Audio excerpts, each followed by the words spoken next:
और आप लोगों को तो आज बहुत बहुत भगवान ने कृपा करी है, जो आप पहले दिन ही कलश स्थापना होती है और पहले दिन ही आपको ये ज्ञान हो जाए कि बच्चे पूछें कि कलश क्यों रखा जाता है, कलश के ऊपर आम के पत्ते क्यों लगाए जाते हैं, कलश के ऊपर नारियल क्यों रखा जाता है, कलश के ऊपर 9 बार मोली क्यों बांधी जाती है, मोली मतलब लच्छा नाड़ा 9 बार क्यों लपेटा जाता है नारियल के ऊपर, कलश के ऊपर जब रखते हैं।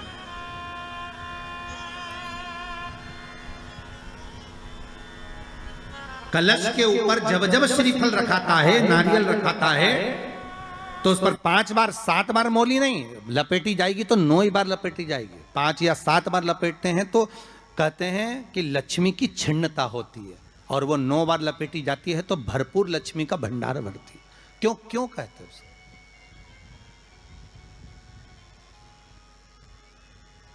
महाराज आम के पल्लव, तो मैं केवल आपसे इतना सा निवेदन करना चाहती हूँ, आपसे केवल इतना कहना चाहती हूँ कि प्रभु मेरे मन का संशय मिटा दीजिए, और जो आम का वृक्ष मेरे पति के साथ जलकर भस्म हुआ है उसकी विनती को आप स्वीकार कर लीजिए, आप उसके लिए भी कुछ कृपा कर दीजिए।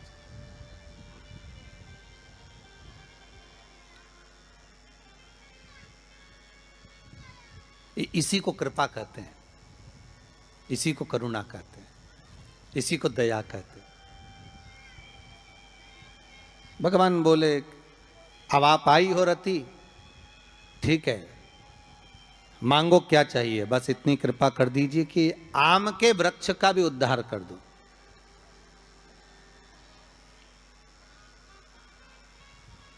शिव जी ने कहा हम वर प्रदान करते हैं रति, जहां शिव और शक्ति है, जहां 33 कोटि देवता इस कलश के अंदर विराजमान होंगे, उस जगह पर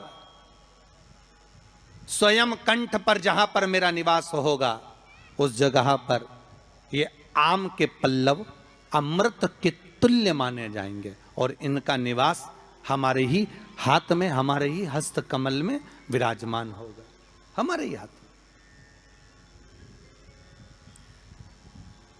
कितना सुंदर है महाराज जी।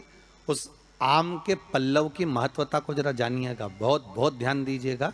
आम के पत्ते देखें आप लोगों ने, अरे बोलो जम के तो बोलो, देखें उसका प्रयोग कभी आप लोगों ने करा? आम के पत्ते का कभी प्रयोग कर कर देखिएगा।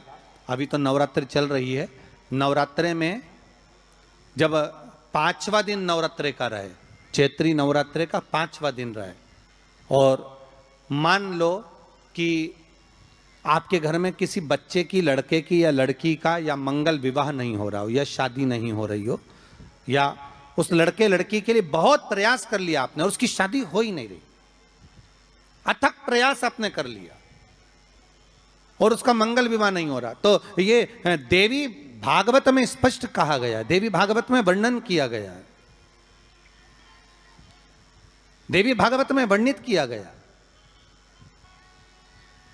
और देवी भागवत में कहा गया कि आम का जो पत्ते होते हैं, आम का जो पत्ता होता है, आम का जो पल्लव होता है, उस आम के पत्ते पर हल्दी और सिंदूर, इन दोनों से स्वस्तिक का निर्माण किया जाए। देवी भागवत का संवाद है, बहुत ध्यान देना महाराज। जिन कन्याओं का विवाह ना हो पंचमी के दिन, नवरात्रे की कोई सी भी पंचमी, मतलब जो पंचमी तिथि पड़ेगी, कोई भी नवरात्रा हो, चाहे वो 4 नवरात्रे में से, चाहे वो पौष का हो, अश्विन का हो, चैत्र का हो, आषाढ़ का हो, किसी भी नवरात्रे में आप कर सकते हैं। एक पान के पत्ते पर, एक ही पत्ते पर जो 2 स्वस्तिक बनेंगे, एक हल्दी का बनेगा, एक सिंदूर का बनेगा।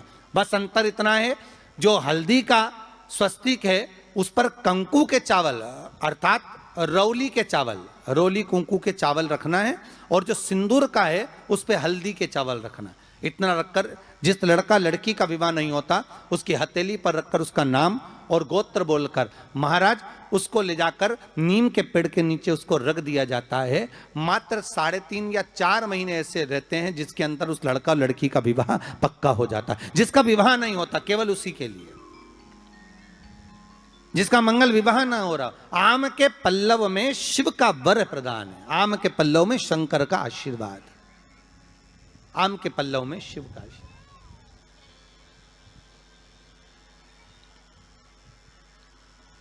भगवान भूत भावन भूतेश्वर मेरे शिव, मेरे करुणा सागर मेरे शंकर, मेरे त्रिकालदर्शी मेरे कैलाशी मेरे भोलेनाथ स्वतः कह रहे हैं, हरिरति तुम रोती क्यों है, तुम्हारे रोने का कारण क्या है? प्रभु मेरे पति के साथ ये आम का पेड़ भी जलकर भस्म हुआ। आम का पेड़। आज नया संवत्सर है, नूतन वर्ष है, पूरे भारत की भूमि पर और मेरे भारत के जो मानव है जहाँ जहाँ निवास कर रहे हैं, विदेश में भी, पूरी भारत की भूमि पर आज के दिन लोग देवी जी की स्थापना करते हैं। तो क्या स्थापना में क्या रखते हैं? कलश रखते हैं ना। तो कलश किस लिए रखा जाता है?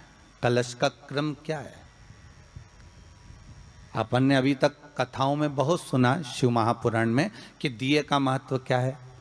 अपन ने सुना दही का महत्व क्या है, जल का महत्व क्या है। पूरी शिव महापुराण में अपने अलग अलग महत्व को जाना है।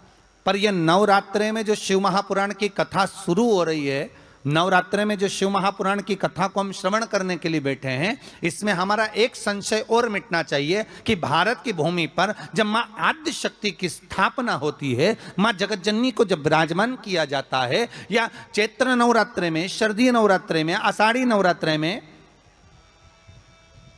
आदिकादिक पौष नवरात्रे में हम शंकर की, हम जगतजननी जगदम्बा की जब स्थापना करते हैं, या हम नूतन घर का प्रवेश करते हैं, या गणेश जी की स्थापना करते हैं, या कोई दुकान को प्रवेश करते हैं, या कोई शुभ कार्य करने के लिए अग्रण्य होते हैं, तो हम कलश की स्थापना क्यों करते हैं? आज शिव महापुराण में शुरुआत में अपन शिव और पार्वती की यही संवाद को लेकर चलते हैं।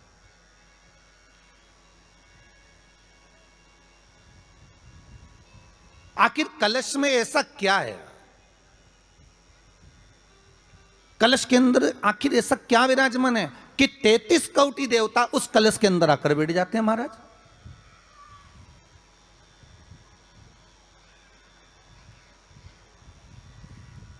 आप कोई यज्ञ करने जा रहे हो, आप कोई पोथी पुराण करने जा रहे हो, आप कोई अच्छा कार्य करने जा रहे हो, तो ब्राह्मण देवता कह देते कलश की स्थापना होगी, कलश की शोभा यात्रा निकलेगी, कलश यात्रा निकलेगी, कलश विराजमान होगा। और आज हर की पौड़ी पर, प्रयागराज में या उज्जैनी में, नासिक में जो बड़े बड़े कुंभ के मेले होते, कुंभ का मतलब भी तो कलश से होता है। उसकी महत्वता क्यों है? उस कुंभ की, उस घड़े की महत्वता कहां से प्रकट हो गई? शिव महापुराण की कथा कहती है महाराज, भगवान औघड़दानी शंकर स्वयं आद्य शक्ति जगदम्बा से कहते हैं कि जगदम्बा तू क्या चाहती है बोल। तो जगतजननी जगदम्बा कहती है कि जहां मैं हूं वहां शंकर है। ये आपने कह दिया, पर जहां शंकर है वहां पार्वती का होना जरूरी है। उसके लिए सिद्ध करने के लिए एक स्थान ऐसा बनाया जाए जहां पर शंकर विराजमान है और शंकर के साथ पार्वती विराजमान है। तो शिव जी ने कहा, पार्वती उसके लिए मैं तुझे एक सुंदर कलश का निर्माण कर देता हूं। दुनिया का रचनाकार, दुनिया की रचना करने वाले महाराज, संपूर्ण ब्रह्मांड की रचना करने वाले, जिनको भगवान शिव ने स्वयं ब्रह्मदेव से कहा है कि ब्रह्मा जी तुम सृष्टि खंड को आगे बढ़ाइए, सृष्टि की रचना करिए। और आज ही के दिन, यही चैत्रीय प्रतिपदा के दिन, यही इसको कहते हैं नया संवत्सर, नया वर्ष। हिंदू धर्म में क्यों कहा जाता है? आज ही के दिन ब्रह्मा जी ने महाराज सृष्टि की रचना करना प्रारंभ करा था। आज ही के दिन भगवान शिव और ब्रह्मा का संवाद हुआ था। सीधे भगवान शंकर ब्रह्मदेव के पास जाकर बोले थे, हे ब्रह्मदेव आप सृष्टि की रचना करिए। तो ब्रह्मा जी ने पूछा था, सारे नक्षत्र आपने बनाए, सारे दिन आपने बनाए, सारी घड़ियां आपने बनाई, सारा पल आपने बनाया, मनुष्य की श्वास गिनती, काउंटिंग, अर्थात मनुष्य के शरीर की रोमावली, ये सब आपने निश्चित करी है। मनुष्य की कितनी धड़कन चलेगी, कितनी श्वास चलेगी, 21,600 श्वास जो मानव के शरीर से प्रतिदिन निकल रही है, 3.5 करोड़ रोम छिद्र जो मनुष्य के शरीर में बने हुए हैं, ये संपूर्ण बनाने वाले आप हो। एक एक घड़ी, एक एक पल, एक एक नक्षत्र, एक एक समय बनाने वाले आप हो। हर श्वास को बनाने वाले आप हो। तो आपसे मुझे कहना है कि एक निर्माणकर्ता ब्रह्मदेव, आप ब्रह्मा जी कर रहे हैं, तो एक काम करो ना कि सृष्टि की रचना भी आप करो। भगवान ब्रह्मा ने शिव जी से कहा कि सृष्टि की रचना आप करिए।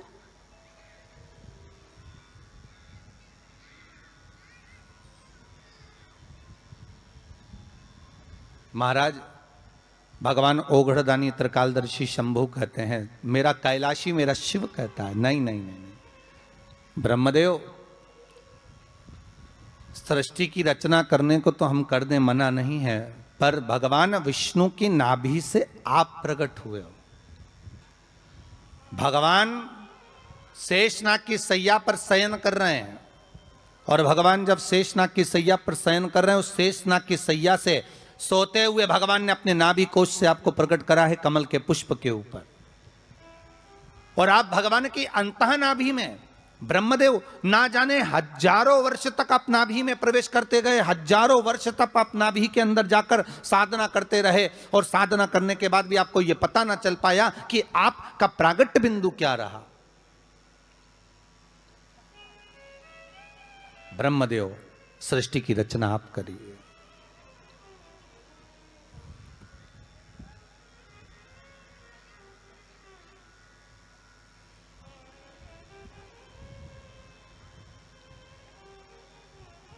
ब्रह्मा जी कह रहे हैं, नाथ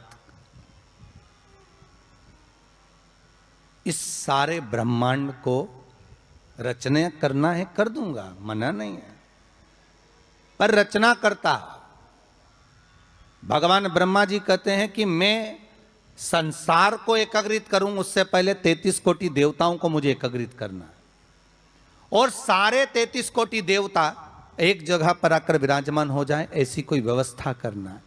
शंकर भगवान ने कहा, बनाओ ब्रह्मदेव, तुम निर्माण करो। ब्रह्मा, शास्त्र कहता है कि भगवान शिव स्वतः, शंकर तो शंकर है, भगवान शंकर ने एक मट्टी का सुंदर सा भाग ढेला एकत्रित करा, उस ढेले से भगवान ने एक सुंदर कुंभ का निर्माण करा, एक सुंदर कलश का निर्माण करा।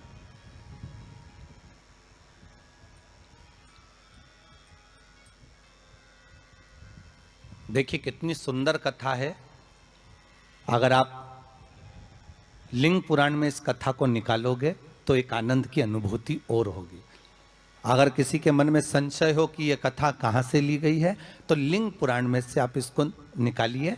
उसमें वर्णन किया गया कि सफेद मट्टी का शिवलिंग, लाल मट्टी का शिवलिंग, पीली मट्टी का शिवलिंग, काली मट्टी का शिवलिंग, उस शिवलिंग के निर्माण के पहले जब भगवान का पूजन करने के लिए पात्र की जरूरत पड़ी, तो उस पात्र का निर्माण किसने करवाया था?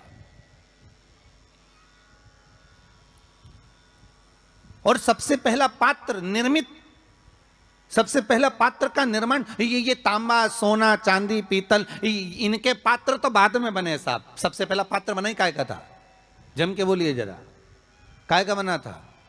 सबसे पहला पात्र था ये मिट्टी का।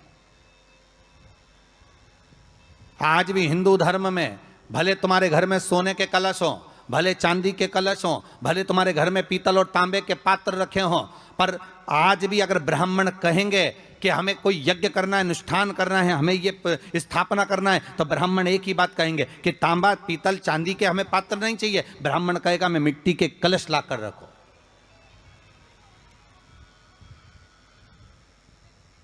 हमें मिट्टी के कलश चाहिए। और कितना बड़ा प्रमाण है जी, शास्त्र का प्रमाण देखिए कितना बड़ा है। आप किसी दूसरे घर में जा रहे हो, आप अपना घर छोड़कर और दूसरे मकान में जा रहे हो, और आपको लगा कि मैं इस घर में अब 15-20 दिन नहीं आऊंगा, 1 महीना नहीं आऊंगा, तो शिव महापुराण की कथा कितना सुंदर कहती है कि अगर आप जा रहे हो और आपको ऐसा भय लगता है कि इस मकान में कोई दूसरी प्रवेश ना करे, कोई दूसरा जीव ना आ जाए, इस मकान में कोई अंतरात्मा ना आए, इस मकान पर कोई टोना ना करे, इस मकान में कोई टोटका ना करे, इस मकान में कोई जादू ना करे, तो उसके लिए शिव महापुराण की लिंग पुराण वर्णन करती है कि मात्र एक मट्टी का कलश, उस मट्टी के कलश में एक महाराज थोड़ा सा धान भरकर उसमें एक सिक्का, एक रुपया उसके अंदर डालकर और एक बेलपत्र उसके अंदर डालकर उसको उसके एक दिए से या प्लेट से या नरियल से उसको रखकर एक स्थान में ईशान के अंतर्गत उसको रखकर चले जाइए। उस मकान में ना तो कोई भीतर प्रवेश कर सकता है, उस मकान में ना कोई टोना कर सकता है, उस मकान में ना कोई टोटका कर सकता है, उस मकान में ना किसी की नजर लगती है। और वो पात्र कोई दूसरा नहीं होना, वो पात्र होना चाहिए मट्टी का कलश। मट्टी के कलश की बड़ी महत्वता है। अब तो थोड़ा सा महाराज हो गया कि लोग हम मट्टी का कलश अगर तुम दोगे भी तो ब्राह्मण क्या काम में लेगा, तो ब्राह्मण जन कह देते हैं थोड़ा तांबे के 4 कलश लेकर आइए हो, तुम जरा स्टील के 5 कलश लेकर आइए, आप तुम तांबे के या ये बर्तन लेकर आइए। पहले इसका प्रमाण नहीं था, पहले प्रमाण था केवल मट्टी का कलश। स्थापना जो थी वो मट्टी का कलश, विराजमानता थी मट्टी का कलश, जिसका निर्माण स्वयं भगवान शिव शंकर, भगवान शंभु, भगवान त्रिकालदर्शी कैलाशी स्वयं लिंग पुराण के अंतर्गत शास्त्र वर्णन करता है कि जिसमें सुंदर शिवलिंग की स्थापना करी गई, शिवलिंग का निर्माण करने के लिए भगवान ने। और स्कंद पुराण में भी आता है, यही बात शिव महापुराण में भी आती है। और आपको पहले भी कथा में कहा कि ब्राह्मण सफेद मट्टी का शिवलिंग बना, पहले भी कथा में कहा, आज फिर कह रहा है। क्षत्रिय लाल मट्टी का शिवलिंग बना है, वैश्य पीली मट्टी का शिवलिंग बना है, शूद्र काली मिट्टी का शिवलिंग का निर्माण।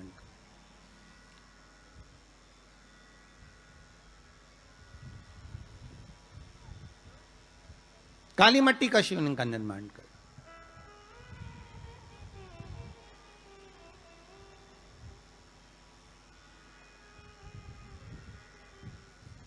एक बहुत अच्छी बात कहें, अगर आप लोगों को अच्छा लगे तो अपनी जिंदगी में उतारना, ना अच्छा लगे तो उसको छोड़ देना, ठीक है। जितने लोग भी कथा सुन रहे हो बहुत ध्यान देना। ये जो पानी पीने का जो मटका होता है ना, जिसको हमारे यहाँ कलश कहा जाता है, हंडा कहा जाता है, जिसको हमारे यहाँ परिंडा कहा जाता है, मटका कहा जाता है, तो पहले जो मटका चलता था वो लाल कलर का चलता था, ठीक है। उस पर कलाकृति करते थे लोग, उस पर डिजाइन करते थे। आपके यहाँ भी होगा, जितने लोग कथा सुन रहे हो ना, आपके यहाँ भी मटका होगा, लाल कलर का चलता था। अभी अभी जो मटका चल रहा है ना, उसका कलर चेंज कर दिया गया। कौन सा कलर का हो गया? वो काले कलर का बेचने लगे। तो वो बेचने वाला क्या कहता है कि साहब ये सफेद, ये लाल जो मटका है ना, इस मटके से मजबूत अगर कोई मटका है तो वो काला है। बोलो सही है कि गलत है? अरे बोलो तो सही है ना। आप कभी जाओगे बाजार तो कह देगा, कुमार भी कह देगा, ये जो मटका है ना लाल वाला, इस लाल वाले मटके से मजबूत ये काला वाला मटका है, ये काला मटका है। और महाराज इससे पानी ज्यादा ठंडा ये कर देगा।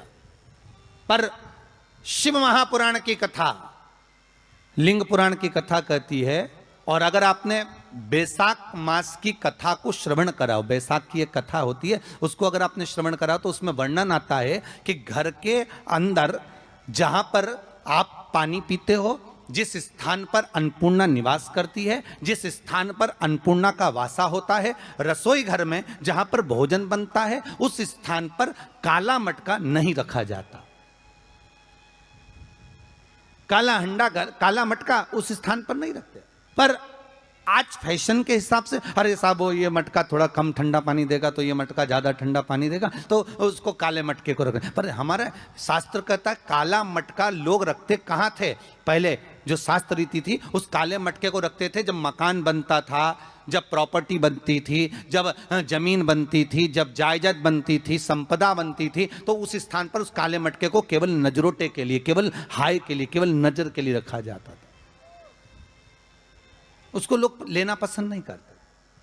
पर आज के व्यक्ति को अगर कह दिया जाए कि ये 2 मटके रखे हैं साहब, लाल भी है और काला भी है, तो कौन सा पसंद करेगा? वो काला वाला ही दे दीजिए साहब, ये पानी ज़्यादा ठंडा करेगा, उसकी श्रेष्ठता रहेगी। नहीं, शिव पुराण कह रही, भगवान कुंभ का निर्माण कर रहे हैं, भगवान कलश का निर्माण कर रहे हैं, और भगवान स्वयं ब्रह्मदेव कर रहे हैं कि आप ऐसा निर्माण कर दो जिसमें 33 कोटि देवता स्वतः विराजमान हो जाए। तो भगवान ने उस कलश का निर्माण कर दिया।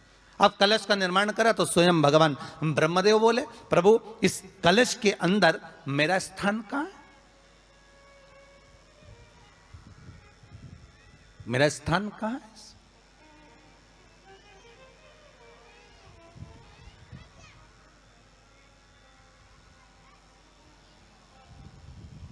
बहुत ध्यान देना महाराज, कलश का जो मुख होता है उस मुख पर भगवान विष्णु का स्थान होता है। किसका स्थान है? भगवान विष्णु का। थोड़ा सा नीचे आओगे, जहां से कलश का मुख दबा हुआ होता है, वह जगह भगवान स्वयं शिव की होती है। किसकी जगह है? भगवान शंकर की। कलश का अग्रभाग, नीचे का भाग जहां से फैला हुआ होता है, वहां ब्रह्मा का आधिपत्य स्थापित होता है। फिर कलश का जो नीचे का भाग होता है वो भगवान शिव और शक्ति का स्थान होता है। कलश के बाहरी भाग में, जहां पर बाहर का हिस्सा होता है, उस कलश के बाहरी भाग में 33 कोटि देवताओं को भगवान शंकर ने लाकर विराजमान किया होता है। महाराज भगवान शंकर 33 कोटि देवताओं को निमंत्रण देकर उस कलश में विराजमान कर दिया।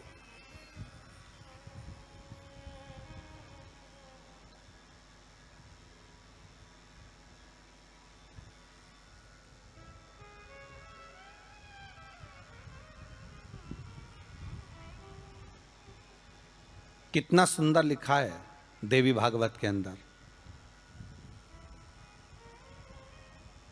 कि जहां कलश की स्थापना होती है, उस जगह पर किसी देवताओं को बुलाने की जरूरत नहीं होती। 33 कोटि देवता उस जगह पर स्वतः विराजमान हो जाते हैं। स्वयं 33 कोटि देवता स्वयं वहां विराजमान। और कितनी महत्वता कलश की महाराज।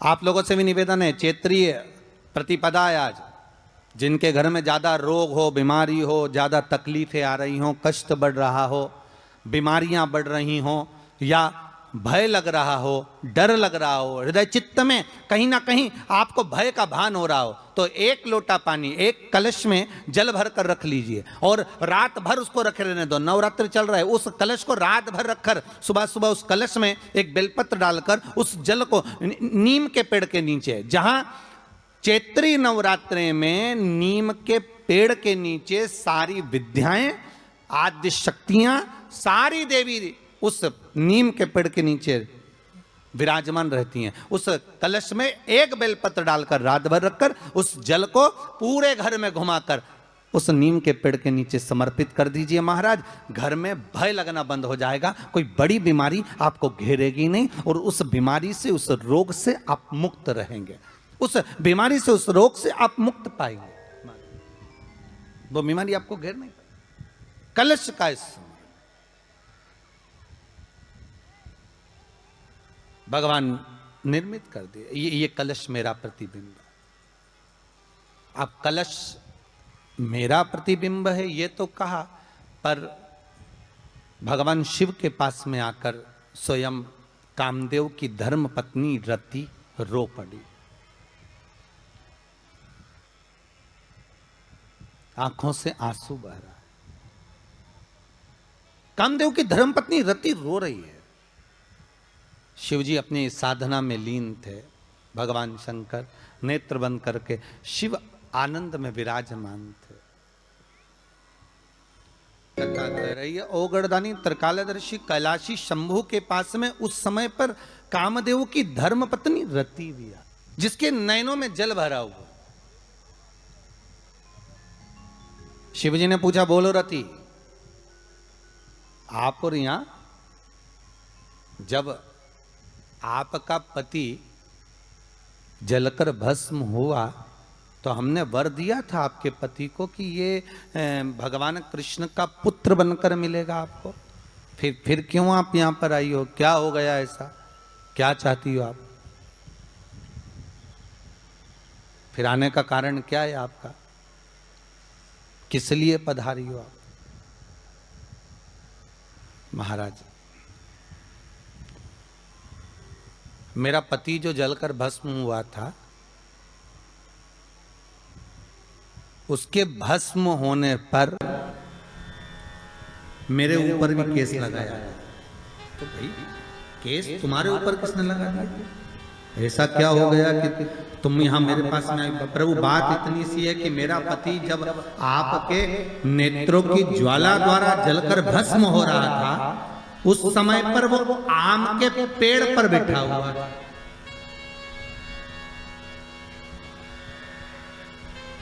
कौन से पल्लव थे? आम के पल्लव, आम के डालियों में, आम के पल्लव में मेरा पति छुपा हुआ था।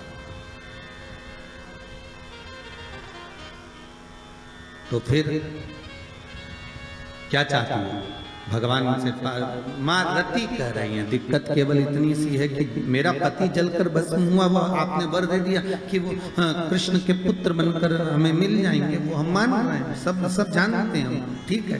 पर दिक्कत इतनी सी है कि जिस आम के पेड़ पर मेरा पति बैठा हुआ था, उसके चक्कर में वो आम का पेड़ भी जला।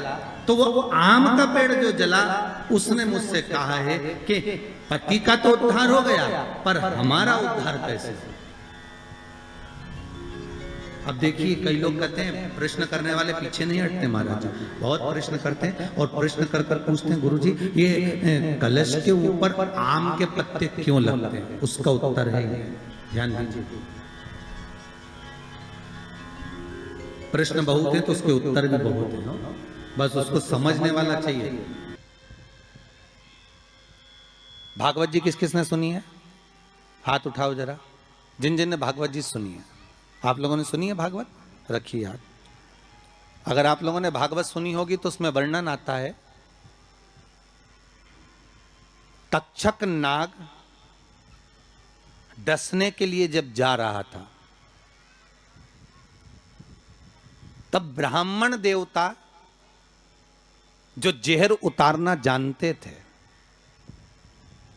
उनको लेकर राजा परीक्षित के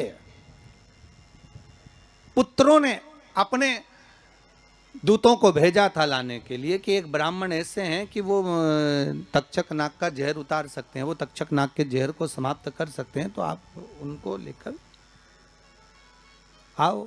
और वो तक्षक नाग का जहर उतारने वाले उस ब्राह्मण को लेकर जा रहे थे। तो सर्प ने विचार करा, तक्षक नाग ने कि बताओ ये तो गजब का काम कर रहा, अगर ये ब्राह्मण पहुंच गया तो ये ब्राह्मण तो सर्प का जहर उतार देगा। तो सांप तक्षक नाग को ये चिंता लग गई कि मेरे को ही डसना है और मेरे ही जहर ये उतार देगा, और डसने भी एक ही बार है और मरना चाहिए परीक्षित को श्राप लगा है, अब करूं तो करूं क्या। तो सर्प ने विचार करा कि मैं एक रूप रख कर जाता हूं और इस ब्राह्मण की परीक्षा लेता हूं।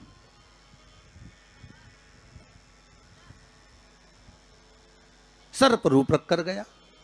भागवत आप लोगों ने श्रवण करी होगी।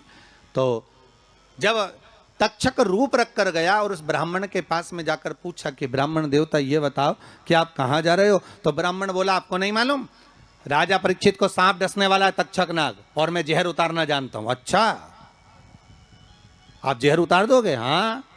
तो किस लिए जा रहे हो? जहर उतारने के लिए। तो जहर उतारने क्यों जा रहे हो? तो कहा राजा है राजा, जब राजा का जहर उतारेंगे तो मुद्रा भी कितनी मिलेगी, आपको मालूम नहीं है क्या?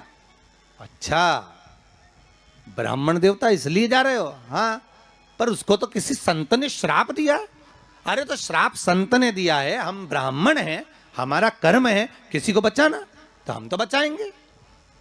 अच्छा, आप में इतनी सामर्थ्यता है कि आप तक्षक नाग का जहर उतार दो?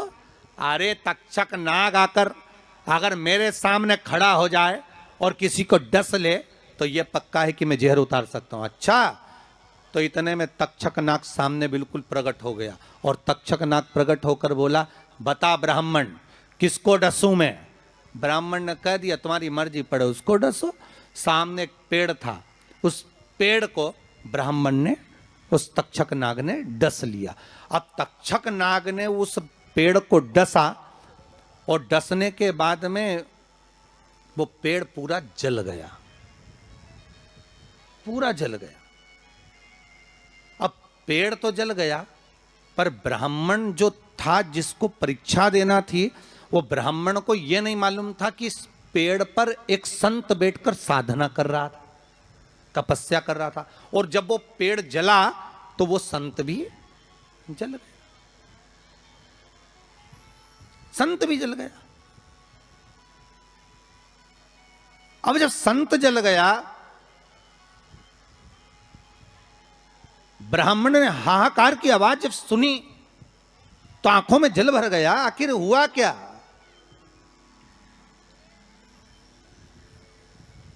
ये संत जल कैसे गया? तो कहा इसके जलने का कारण केवल इतना है कि अब आप जीवित करो, इस पेड़ को हरा भरा करो, इस पेड़ को हरा भरा कर दीजिए।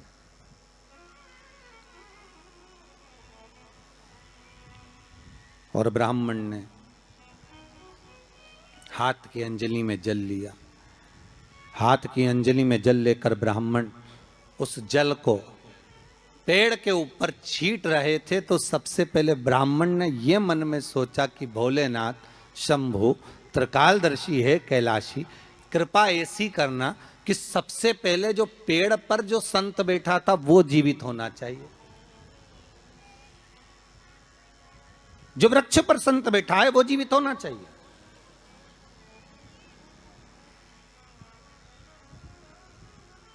हाथ का जल ब्राह्मण ने जैसे ही छोड़ा, छोड़ते से ही पेड़ भी हरा भरा हो गया और उसके ऊपर जो संत बैठे थे वो भी जीवित हो गए।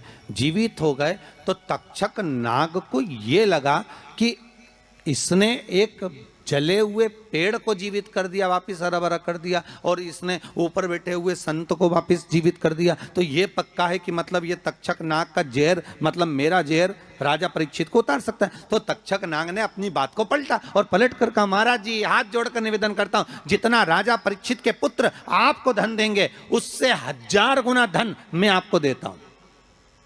ब्राह्मण ने कहा ठीक है, अगर दक्षिणा से बड़ी दक्षिणा हमको एक ही जगह पर मिल रही है तो फिर हमें जाने की जरूरत क्या। ब्राह्मण ने दक्षिणा ली, वापिस मुड़ गया, वापिस मुड़ गया।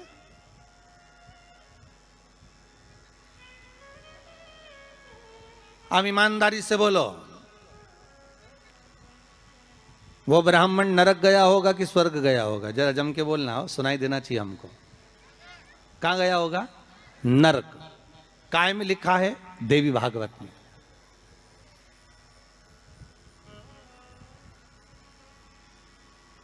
उसका कारण क्या था?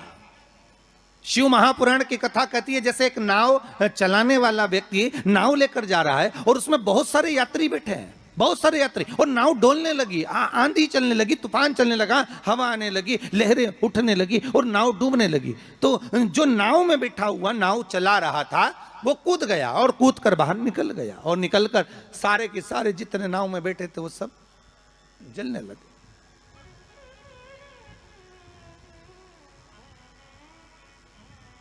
जितने नाव के अंदर बैठे थे वो सारे के सारे जलने लगे।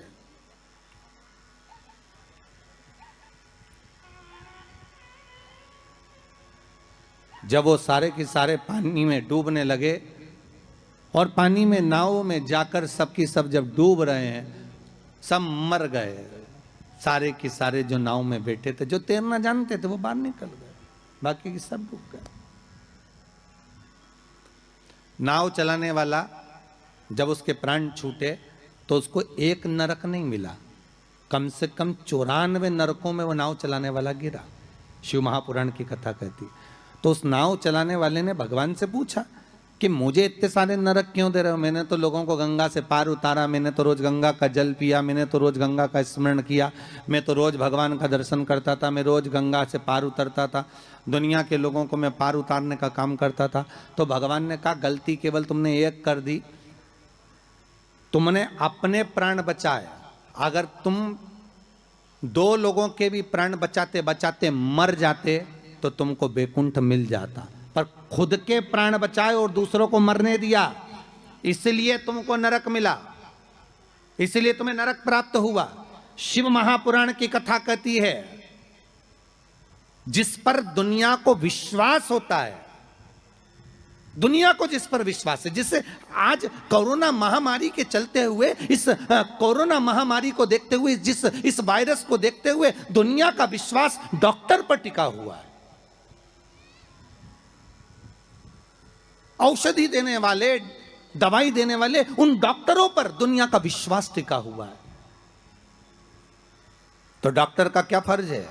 जैसे नाव चलाने वाले का फर्ज है कि बचाते बचाते भगवान करे भले तुम्हारे प्राण छूट जाते तो तुम्हें स्वर्ग मिल जाता। युद्ध के मैदान में सैनिक युद्ध करते करते मर जाता तो उसको वीरगति प्राप्त हो जाती। पर खुद के प्राण बचाने के चक्कर में आप दुनिया को धकेल दो, ये श्रेष्ठता नहीं।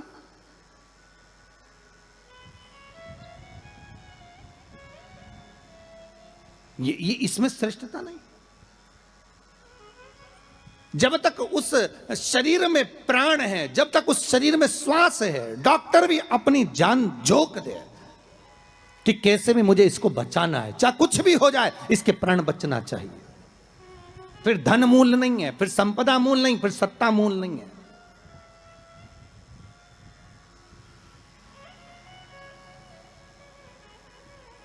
वो नाव चलाने वाले को 94 नरक भोगना पड़े। जिस ब्राह्मण ने दक्षिणा ज्यादा लेकर राजा परीक्षित को नहीं बचाया, चले गए। जब भगवान ने विद्या दी है, भगवान ने ज्ञान दिया है, भगवान ने विवेक दिया है और तुमको उस लायक बनाया है कि आप 4 लोगों को पढ़ा सकते हो, आप 4 लोगों को आगे बढ़ा सकते हो, आप इसका सम्मान कर सकते हो, आप इसको अग्रण्यता प्रदान कर सकते हो, आप इसको विवेकता दे सकते हो। और आप उस विवेकता को ना देते हुए अगर आप अपने उस वैभव को छुपा रहे हो और उससे वंचित कर रहे हो दुनिया को, तो फिर भगवान छोड़ने वाला नहीं है। नरक भोगना।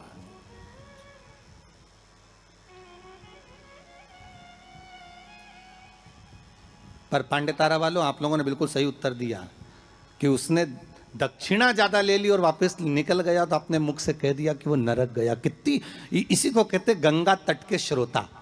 गंगा तट के जो श्रोता होते हैं ना, बड़े आनंदमय होते। कथा जो सुनते हैं ना, उसका भाव एक आनंदित होता है कि वो अपना लक्ष्य छोड़कर, अगर चाहता तो राजा परीक्षित को बचा सकता था, पर थोड़ी सी संपदा के चक्कर में, थोड़े से धन के चक्कर में वो ब्राह्मण भी थोड़ा सा लोभ आया और लोभ के चक्कर में अपने कर्म से वंचित हो गया।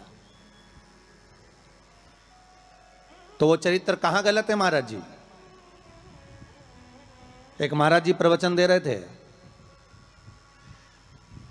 उस प्रवचन में एक गांव का व्यक्ति कथा सुनने बैठा था और खड़े होकर पूछ लिया, महाराज जी पाप के बाप का नाम क्या है? महाराज जी ने पूछा, क्या पूछ रहे हो, फिर से बोलो। तो वो व्यक्ति बोला, महाराज जी हमें दशरथ जी के पिताजी का नाम मालूम है, हमें राम जी के पिताजी का नाम मालूम है, हमें कृष्ण जी के पिताजी का नाम मालूम है, हमें सबके बाप का नाम मालूम है, बस पाप के बाप का नाम नहीं मालूम। तो मैं उत्तर दे दो। तो महाराज जी भी मन में सोचे पाप का बाप। महाराज जी मन में सोचे हमने पूरी पुराण पढ़ी पर ये पाप का बाप तो हमें कहीं नहीं मिला। सारे शास्त्र भी उखाड़ कर देख लिए पर उसमें पाप का बाप मिलना बड़ा कठिन। अब पाप का बाप कहाँ से ढूंढे? तो महाराज जी ने कहा एक काम करते हैं, कल हम आपको बताएंगे, आप कल कथा में आना। और महाराज जी फिर प्रवचन देने बैठे और वो व्यक्ति फिर आके बैठ गया। अब जैसी कथा समापन हुई, महाराज जी तो फिर खड़ा हो गया, महाराज सीताराम। महाराज जी बोले सीताराम। और बोलो पाप का बाप। महाराज जी बोले बहुत अच्छा, पाप का बाप पीछे पड़ा। महाराज जी बोले कल बिल्कुल पक्का है कि तुमको तुम्हारे प्रश्न का उत्तर मिल जाएगा। अब महाराज जी ने आज भगवान को 2 अगरबत्ती लगाई कि वो नहीं आना चाहिए प्रभु, क्योंकि वो फिर आएगा, फिर प्रश्न करेगा पाप का बाप। अच्छा वो प्रश्न नहीं भी करता ना तो उसका मुंह देखकर याद आ जाता है कि प्रश्न करेगा पक्का। तो पंडित जी जब निकले ना प्रवचन के लिए तो उन्होंने भगवान को 2 अगरबत्ती लगाई, भगवान ये नहीं आना चाहिए। और पंडित जी जैसे ही बस कथा में आ रहे थे, प्रवचन देने आ रहे थे, वो रोड पे ही मिल गया पाप का बाप। अब पंडित जी मन में सोचे प्रवचन दूं कि ना दूं। बड़ा टेंशन है। अब प्रवचन दे कि ना दे यही सोचे। अब महाराज जी फिर कथा में बैठे, उसने फिर प्रश्न कर दिया महाराज कि पाप के बाप का नाम बता दीजिए। महाराज जी फिर नहीं बोले।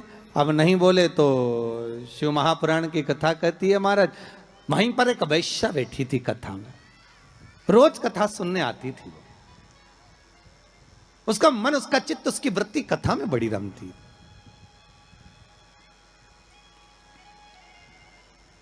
जिसके मन में शिव महापुराण की कथा समा गई ना, तो वो प्रयास करता है कि कुछ भी कर कर जहां कथा हो रही है ना, भले 40 किलोमीटर है, 50 किलोमीटर है, 100 किलोमीटर है, पर एक बार तो मैं चली जाऊं। जिसके मन में शंकर आ गया ना, तो वो छोड़ नहीं सकता। वो प्रयास करेगा कि मैं कैसे भी पहुंच जाऊं, बस कथा में एक बार मेरी हाजिरी लग जाए, शंकर सुन ले बस एक बार शिव महापुराण की कथा, उस पंडाल में चली जाऊं जिस पंडाल में मुझे बेलपत्र का आनंद मिल जाए, बस उस पंडाल में मुझे पहुंचना। अब वैश्या का नियम था, वो कथा कभी नहीं छोड़ती थी, और वो भी कथा में जाकर बैठ गई, और कथा में रोज सुने वो पाप के बाप का चक्कर, और महाराज जी बस प्रवचन करें, अक्षतम केशवम राम नारायणम, जैसे महाराज जी अक्षतम केशवम करें, सब बैठे रहे, वही खड़ा हो जाए।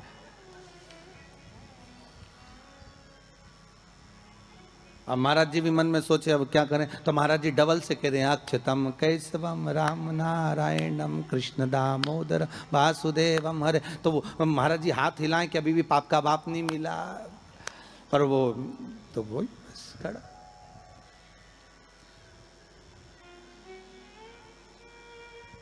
आज वेश्या ने कह दिया, गुरुदेव आपसे एक निवेदन है मेरा।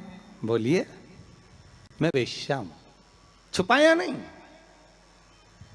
संत, सदगुरु, भगवान, माता पिता, इनसे कभी नहीं छुपाना अपने को। छुपाकर जाएंगे भी कहां?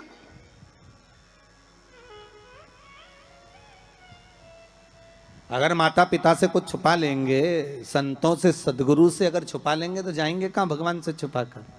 बिल्कुल पीछे जाकर बैठ जाती हूं एकांत में, पर मेरा कुछ मन है आपसे कहने का, आप सुनेंगे हमारी बात? संत बोले, क्यों नहीं सुनेंगे, हम तो संत हैं, बोलो क्या बात है।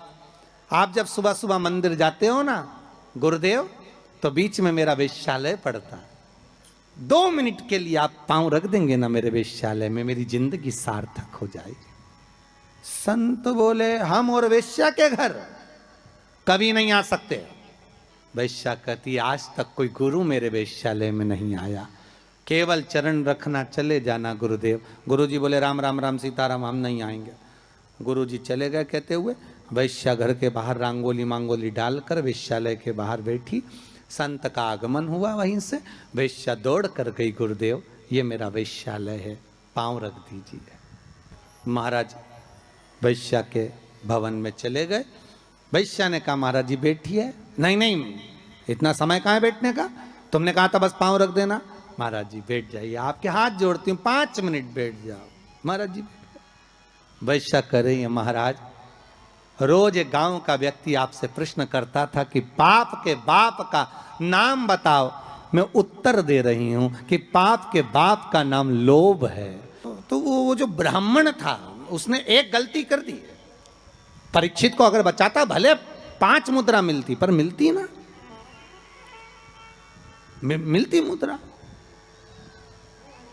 पर उस ब्राह्मण ने एक गलती कर दी कि वो परीक्षित को बचाने की जगह ज्यादा मुद्रा लेकर वापिस मुड़ गया। वापिस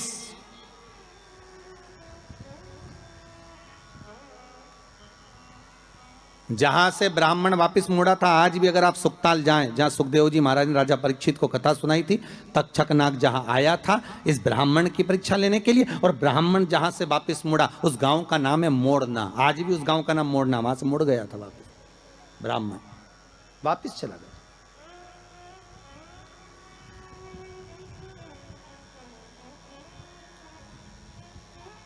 जरा सा लोभ बस वाम भरमा दिया। शिव महापुराण की कथा कहती है, आम के पल्लव में जो छुपा था कामदेव जब भस्म हुए, वो आम के पल्लव ने मां रति से प्रार्थना करी और रति ने उस आम के पल्लव का उद्धार कर दिया। संसार सागर में अगर हमारा जन्म हुआ है, मनुष्य की अगर देह मिली है, मानव का जी शरीर मिला है, मानव की अगर योनि मिली है, 84 लाख योनियों में सर्वश्रेष्ठ है मानव का शरीर, जिसको पाने के लिए देवता भी तरसते हैं। हाथ जोड़कर देवता भी भगवान से कहते हैं हमें मनुष्य बनना है, हमें मानव बनना है। देवताओं को भी ये योनि नहीं प्राप्त होती। क्यों? क्योंकि बैकुंठ का भोग केवल भोग है, केवल भोग। अगर मरने के बाद बैकुंठ चले भी जाओगे तो वहां चांदी की थाली में, सोने की थाली में भोजन मिलेगा, डनलफ का गद्दा मिलेगा, एसी का रूम मिलेगा, बढ़िया खाने के लिए सब कुछ मिलेगा, आराम से फ्रिज, कूलर, वॉशिंग मशीन सब मिलेगा। एसी में आप आराम से सो, डनलफ के गद्दे पर सो। पर बैकुंठ में केवल भोग भोगने की वस्तुएं मिलेंगी। पर बैकुंठ में भगवान का भजन मिलेगा क्या? जम के बोलिए, नहीं मिलेगा। बैकुंठ में गंगा का स्नान मिलेगा क्या?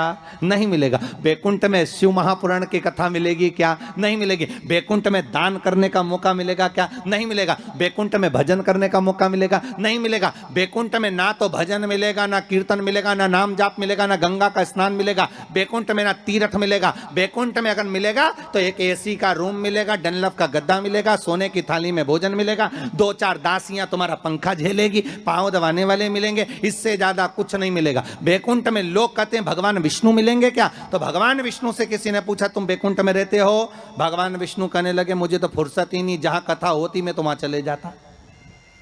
जब बैकुंठ अधिपति कथा सुनने के लिए पितरों के धाम में जाते हैं, कथा सुनने के लिए पांडतारा आ जाते हैं, कथा सुनने के लिए गंगा के घाट चले जाते हैं, तो भगवान कह रहे हैं बैकुंठ में फिर मनुष्य क्यों चाहता है बैकुंठ जाने के लिए? लक्ष्मी जी से पूछा तुम रहती हो क्या बैकुंठ में? लक्ष्मी जी बोली मैं जहां नारायण मां में, मैं क्या करूं बैकुंठ में?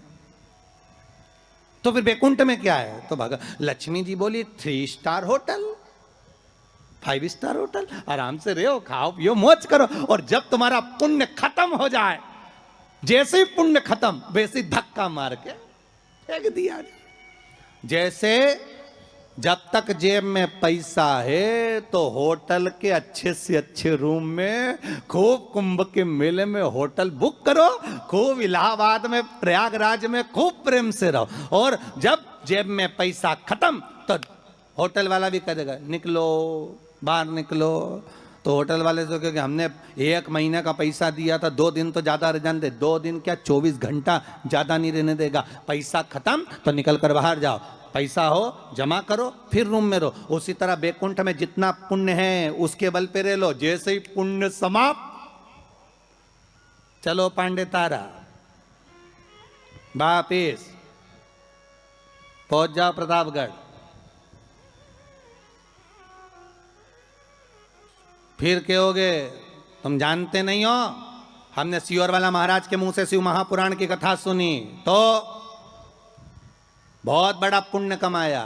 तो भगवान विष्णु बोले पुण्य तो कमाया पर खत्म भी तो हो गया, वापिस जा नीचे बैटरी चार्ज करके आ, वापिस जा, फिर कथा सुन।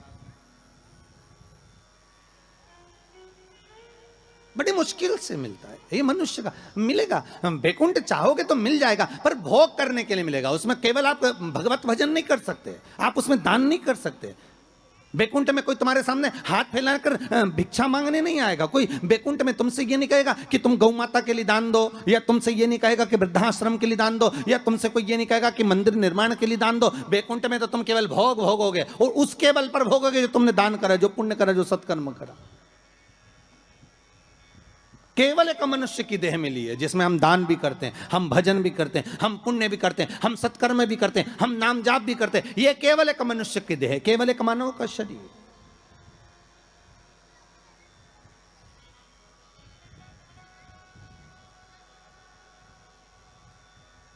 इसके सिवाय कहीं सुख नहीं।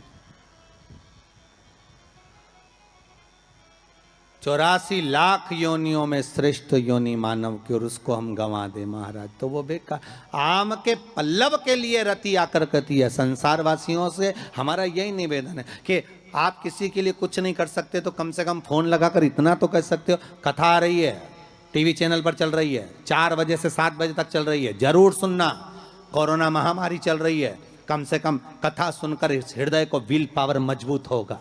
कथा सुनकर अपने को एनर्जी प्राप्त होगी, कथा सुनकर हम आद्य शक्ति जगदम्बा का आराधना कर सकते हैं, कथा को सुनकर ये नवरात्रे में शंकर की कथा का अनुमोदन कर कर इस कोरोना महामारी से हम लड़ सकते हैं, इसको भगा सकते हैं, क्योंकि अपने भीतर का पावर प्रबल होना चाहिए। शिव महापुराण की कथा कहती है,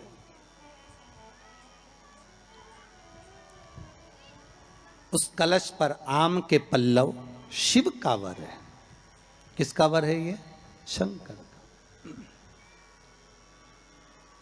11 आम के जो पत्ते जिस डाली में लगे होते हैं, वो डाली कोमल सी डाली, 11 टुकड़े महाराज एक कच्चे सूत से लपेटकर 11 बार उसका भाग, जब उसको लपेट लोगे इस तरह से इकट्ठा करके, आगे का जो भाग है 11 बार कच्चा सूत लपेटने के बाद जो भाग पीछे का आगे का कोई भी हो, उसको शहद में डुबाकर शिव जी को समर्पित कर दो। किस जगह पर रखना है? अशोक सुंदरी वाली जगह। अशोक सुंदरी की जगह जानते हो आप लोग, पहले भी आपको बताया है, आज फिर आपको वर्णन कर दें। जैसे ये गोल जलाधारी है, ये शिवलिंग रखा है, ये 2 जहां से पानी बह रहा है बाबा के चरणारविंद, राइट में श्री गणेश जी का स्थान, लेफ्ट में कार्तिकेय का स्थान, बीच में अशोक सुंदरी की जगह। शंकर भगवान की 6 लड़कियां हैं। भगवान शंकर के 13 बच्चे, 13 बच्चों में से 6 लड़कियां, उस 6 लड़कियों में से एक लड़की का स्थान, भगवान शंकर की एक बेटी का स्थान, अशोक सुंदरी का स्थान सामने। पद्म पुराण में स्पष्ट किया ये स्थान अशोक सुंदरी का। शंकर भगवान की जलाधारी में पार्वती जी का हस्तकमल, ऊपर से जो एक एक बूंद पानी गिरता है, ये शंकर भगवान की 5 लड़कियों का स्थान है, जया, विषहरा, शामरी बारी, दौतली और देव। शंकर भगवान की 5 लड़कियां भगवान शंकर के मस्तक पे जल की धार गिरा रही हैं। बीच में जो अशोक सुंदरी का स्थान है महाराज, उस जगह पर शहद का मुख, जो शहद आपने भिंगोया है, उस शहद का मुख शंकर जी की ओर कर कर इसी चैत्र के महीने में, इन्हीं नवरात्रि में शंकर भगवान के उस अशोक सुंदरी की जगह पर शहद का भाग शिव जी की ओर रख दें। महाराज, अगर घर में संपदा की कमी हो या कोई पैसा खा गया हो, रुपया नहीं दे रहा हो, पैसा अटक गया हो, तो उस शहद को शिव जी की ओर मुख कर कर उस आम के पल्लव की जो डंडी है उसको 11 डंडी को वहां रख दीजिए और उससे अपनी कामना कर कर आ जाइए। हो सके उस शहद में से थोड़ा सा शहद किसी रुमाल पर, किसी कपड़े में लगाकर उसको रख लीजिए। जिस व्यक्ति से पैसे लेना है, जिस व्यक्ति से पैसे मांग रहे हो, उससे एक बार जाकर मिल लीजिए, एक बार उसको खबर कर दीजिए। बाबा चाहेगा भोलेनाथ तो नवरात्रि में ही पैसा वापिस आ जाएगा, अगर शिव कृपा कर दे। ये बाबा की करुणा। आम का पल्लव कोई साधारण नहीं जिसको कलश के ऊपर रखा जाता है, शिव की कृपा। जिस आम के पेड़ पर स्वयं कामदेव चढ़कर भगवान शंकर के तीसरे नेत्र द्वारा जलकर भस्म हो जाते हैं, वो आम का पेड़ साधारण नहीं हो सकता।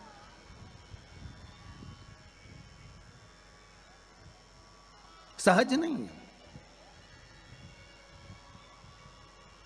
और वैसे भी शिव शिव है महाराज। हरे बोल शिवाय शिवाय हरे हरे बोल शिवाय विश्वेश्वराय शिव हरे हरे बोले नमः शिवाय। भाई राम राम राम राम।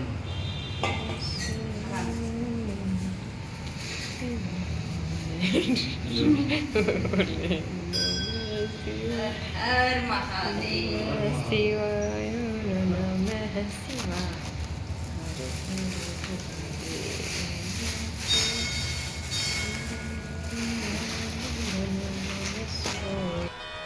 भगवान शिव के मन में बात आई। शंकर भगवान ने मां पार्वती जी से कहा, ए जगत धात्री, हाँ प्रभु बोलिए, सुनो।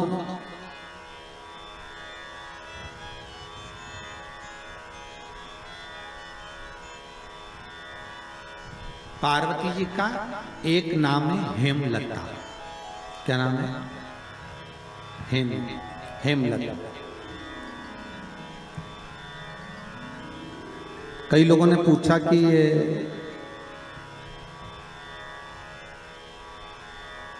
जो पार्वती जी का हेमलती जो नाम है, नाम था हेमलती, अब उसको कर दिया हेमलता, है ना। तो ये माता पार्वती का हेमलती नाम किस जगह पर पड़ा?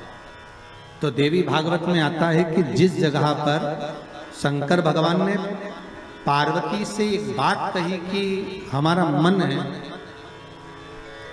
कि हम दोनों बालकों की परीक्षा लें, और पार्वती जी ने जब भगवान शिव से कहा कि बच्चों की परीक्षा क्यों लें,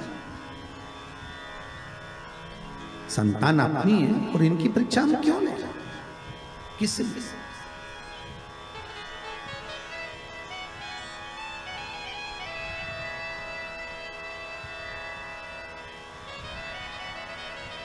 मां पार्वती का जो नाम है हेमलती, हेमलता, इसका कारण केवल इतना था कि ये अपने पति को भी ज्ञान दे देती थी। कई बार इन्होंने समझाया है शिव जी को कि आप ये ना करिए,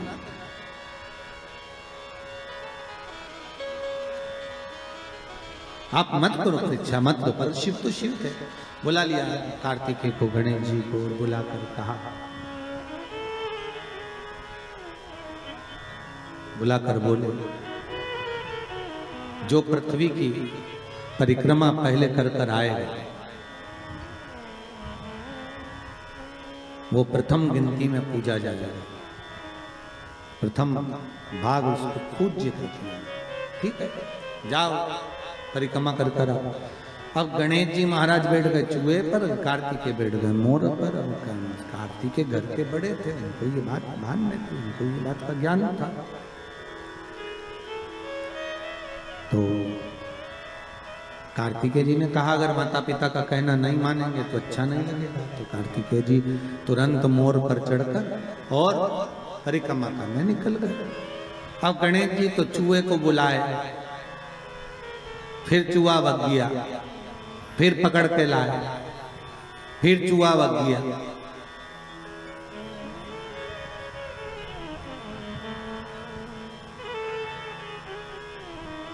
अच्छा, गणेश पुराण में लिखा है नंदी और भृंगी, शंकर भगवान के ये दोनों गण इतने एबले थे महाराज कि गणेश जी जब जब चूहे पे बैठते थे और नंदी और भृंगी चूहे को अपने पास खिलाने के लिए बुला लेते थे।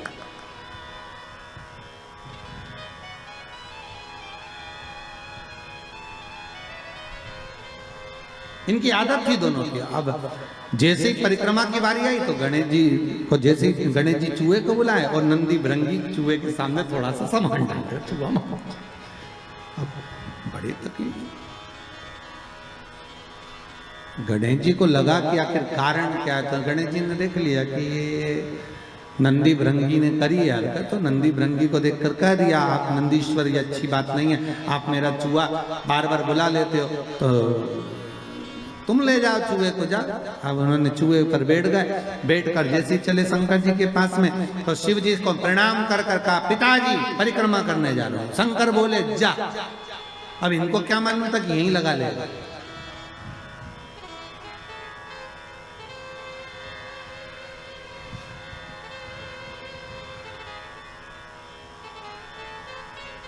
अब उनको क्या मालूम था कि यहीं लगा लेगा।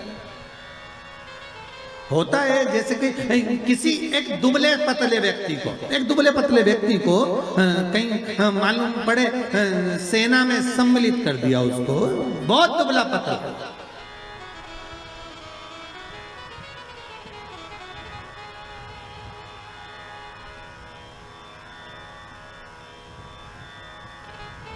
और उससे कहा जाए तो अफगानिस्तान की ओर से लड़ेगा, ले ये गोला बम का और ले जा।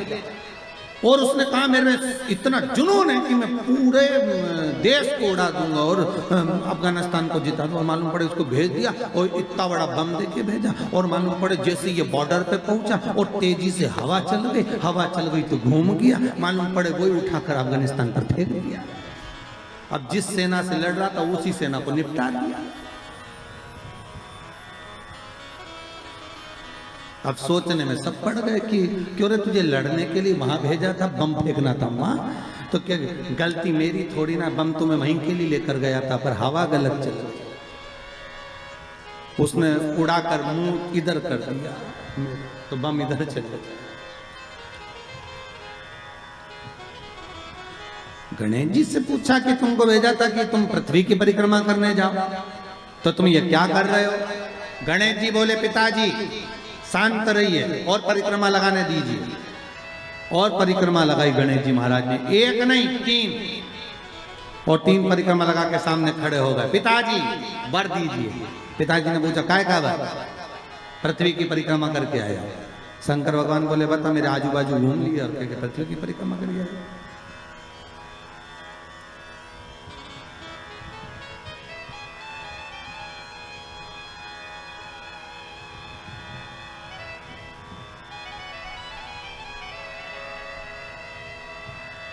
तो ये होता है कभी कभी। रामचरितमानस में केवट का चरित्र आता है ना, केवट ने राम जी को नाव में बिठाया, या घाट से लेके चले वह घाट पर जाए, वह घाट से वापस घुमा के ये घाट पे ले आए, इस घाट से उस घाट पे ले जाए, उस घाट से इस घाट पे ले जाए, बड़ा बार बार घुमा दिया वो नाव को। अच्छा केवट की नाव जो अच्छी नाव थी वो तो भगवान ने छोड़ दी थी, वो केवट की नाव में बैठे तो वो नाव भी ऐसी थी कि उसमें बीच में छेद था, और लक्ष्मण जी ने कहा भी था भैया इसकी नाव में मत बैठो छेद है। राम जी बोले कितना दयालु है बेचारा, कैसा सीधा साधा एकांत में बैठा, इसी की नाव में बैठूंगा मैं तो बस बैठूं। लक्ष्मण जी ने मना भी करा, और जैसे ही लक्ष्मण जी ऊपर चढ़े तो केवट ने अपना पिछोड़ा उतार के दे दिया, लो लक्ष्मण भैया। लक्ष्मण जी ने पूछा ये काहे के लिए? कि नाव में छेद है, पानी भराएगा तुम भरते जाना निचोड़ते जाना। अब लक्ष्मण जी वो पानी को बार बार निचोड़ रहे बार, और वो नाव को घुमाते जा रही है यहाँ से वहां, बार बार इधर जाए उधर जाए उधर। तो इतने में सबसे ज्यादा गुस्सा किसको आना चाहिए बोलो? लक्ष्मण को आना चाहिए कि बता हम तो निचोड़ निचोड़ के मर जाए।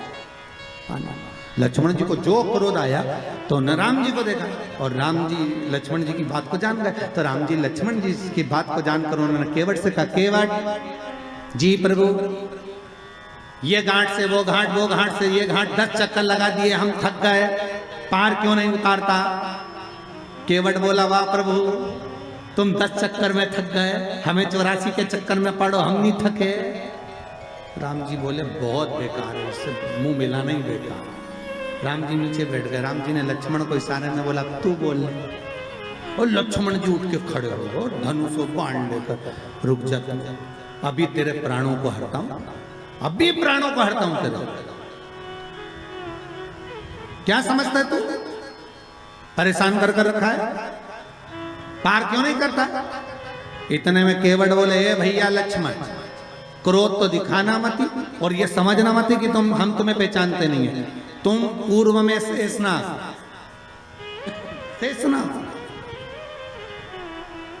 ये भगवान राम भगवान विष्णु है, और ये मैया सीता लक्ष्मी जी ये चरण दबा रही थी, ये सो रहे थे, आप शेषनाग के ऊपर, हम कछुआ थे दर्शन करने आए, आपने इतनी तेज फुंकारा मर गए तो केवट बन गए। तुम्हारे फुनकार से मरे तो केवट बने, और अभी भी घाटे में नहीं जाएंगे। तुम मार भी दोगे तो बेकुंठी जाएंगे, पर घाटा तुम्हारा है, हमारी कोई औलाद नहीं है, हम मर गए तो हमारी पत्नी अंतिम संस्कार भी तुमसे कराएगी और 12वें का भोजन भी तुम्हें जिमाएगी। राम जी ने कहा लक्ष्मण नीचे बैठ जा रहे, नीचे बैठ जा तू। तब माता सीता ने कहा लक्ष्मण भाई केवट भैया पार उतारो, तब पार उतार। तो यहाँ वही प्रसंग है, अब परिक्रमा लगा कर आकर खड़े होकर के आशीर्वाद दे दो। तो पूछा आशीर्वाद क्यों? तो कहा प्रभु हमने परिक्रमा करी, तो शंकर भगवान बोले आजू बाजू घूम लिया और क्या परिक्रमा कर लिया। इसको कोई परिक्रमा करता है? हाँ, गणेश जी बोले और नहीं तो माता पिता में आकाश, माता पिता में पाताल, माता पिता में पृथ्वी, साप तो माता पिता में ही और सब माता पिता में, इसलिए आपकी लगा ली, सबकी हो गई। शंकर जी खुश हो गए, शंकर जी ने आशीर्वाद दे दिया। अच्छा, बच्चों पर माँ बहुत देर में खुश होती है, पर पिता तुरंत पर्स खोल के 500 का नोट दे देता, जा।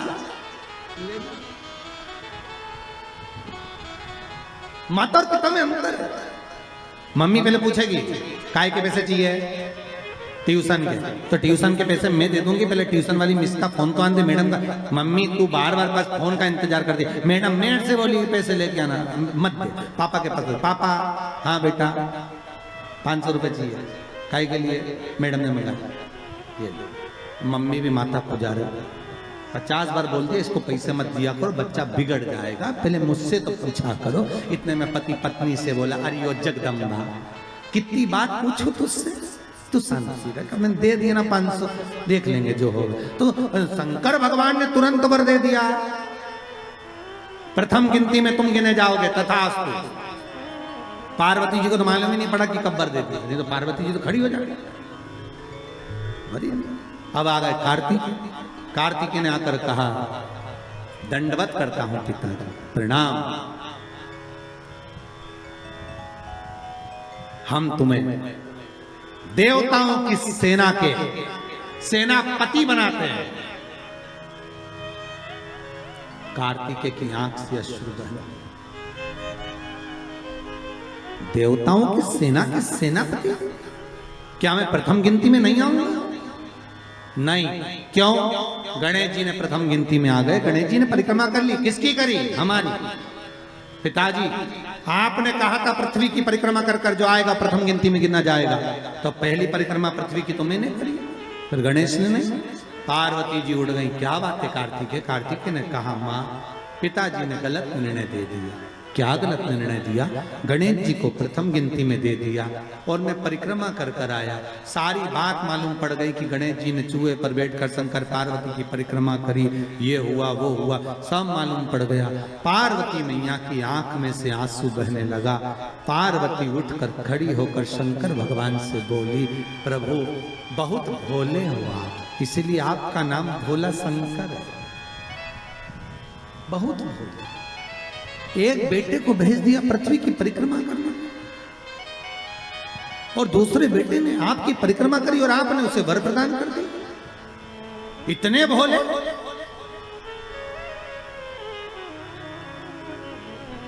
पुत्रों में भेद कर दिया।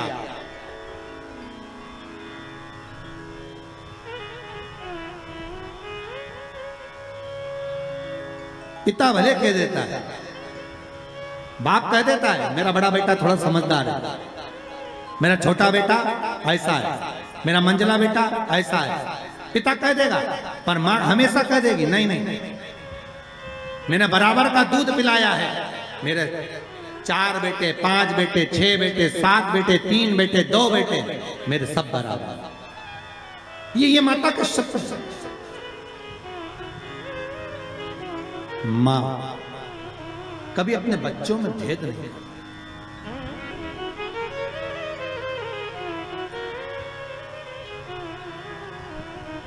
पूत कपूत सुने हैं पर ना माता सुनी कुमाता।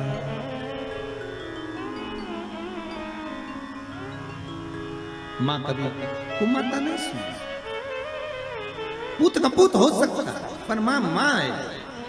जगत जननी मां पार्वती खड़ी हो गई और इस कथा से बहुत सीखने को मिलता है।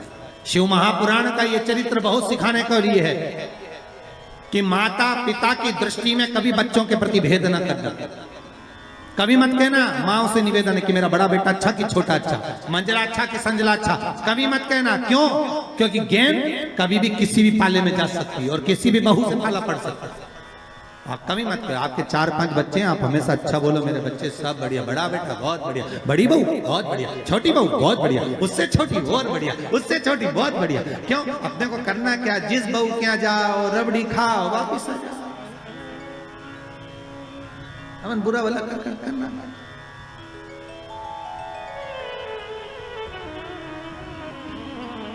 बहुत बढ़िया साहब, क्या जोरदार।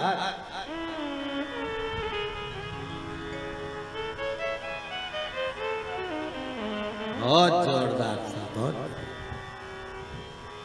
मेरी बड़ी बहू बहुत बढ़िया, क्या जोरदार कपड़े सिलती है, क्या जोरदार दाल बघारती है। छोटी बहुत बढ़िया बच्चों को पढ़ाती है, इतनी बढ़िया पढ़ाने में, सब बच्चों को लेके बैठ जाती, पढ़ा लेती है। उससे छोटी क्या मांडना मांडती, क्या कपड़े सिलती। उससे छोटी वो भी बहुत जोरदार भोजन पकवान बनाती। जब माँ तारीफ करे तो उसके लिए सब बराबर, सब।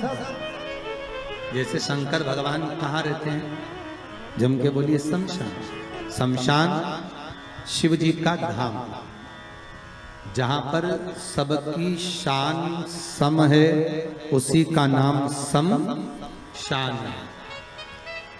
शमशान में जो जाता है वो राख का ढेर बन जाता, राख का।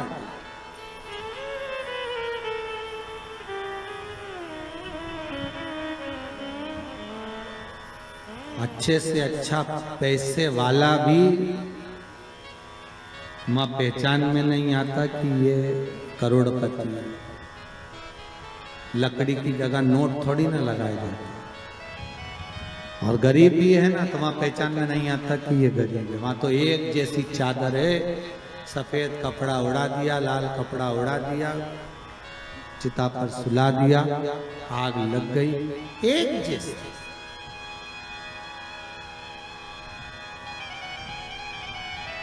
कपड़े में भले चमक ना हो, पर चेहरे की चमक बता देती है कि ये कौन है। फिर वही बात कहूंगा, क्रीम की चमक 15 दिन, 20 दिन, 1 महीने रहेगी, पर अच्छे कर्म की चमक जीवन पर्यंत रहेगी। आपका कर्म हमेशा चमकता रहेगा। आप अच्छे कर्म करते रहिए, दान पुण्य सत्कर्म भजन कीर्तन स्मरण, ये श्वास चली ना चली, अंतिम श्वास कौन सी है किसको मालूम। 21,600 श्वास में से आखिरी सांस कौन सी है किसी को नहीं मालूम। अंतिम श्वास कौन सी है ये किसी को मालूम। थोड़ा रिटर्न बढ़ाइए भाई। अंतिम सांस कौन सी है ये किसको मालूम है।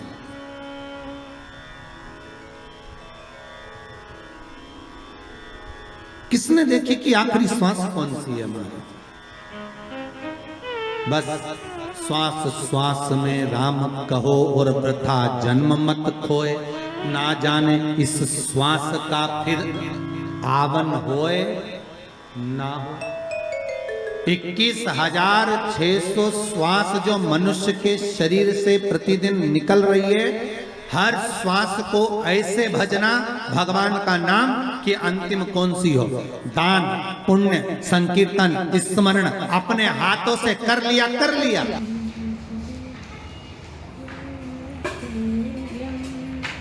श्री शिवाय नमस्तुभ्यं, श्री शिवाय नमस्तुभ्यं, श्री शिवाय नमस्तुभ्यं।